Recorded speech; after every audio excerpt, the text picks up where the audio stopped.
boa tarde, meus amores. A pessoa estava sumida por quê? Ela estava com as crias fazendo o quê na parede? Obra de arte, meus amores.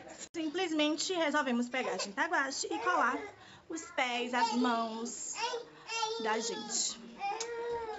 Destruímos a parede do quarto, destruímos. Mas fomos felizes por um momento. Aquele momento em família que a gente ama, né? Detalhe, a gente que vai mudar o quarto, então a gente resolveu fazer isso. Que é o quarto de brincadeira das irmãs, né? O cantinho delas, então a gente fez.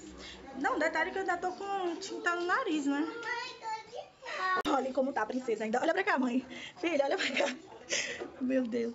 Foi engraçado, gente. Foi muito divertido. Se você pudesse... Eu filmei algumas coisas, vou postar aqui pra vocês verem. Olha o pezinho da Lulu, gente, olha.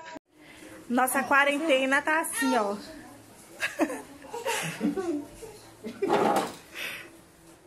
Melando tudo. Cada dedo. Para! Olha esse pé na minha cara.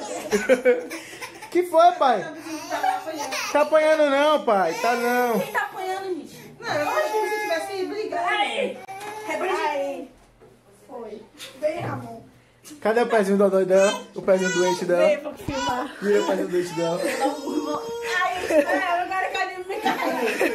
Não precisa não, porque tá. Bora logo! E eu ainda vacinar embaixo. Tchô, tchô.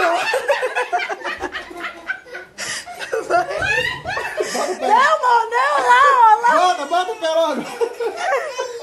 Lá, ó. Olha lá, ó. O pé dela é doente!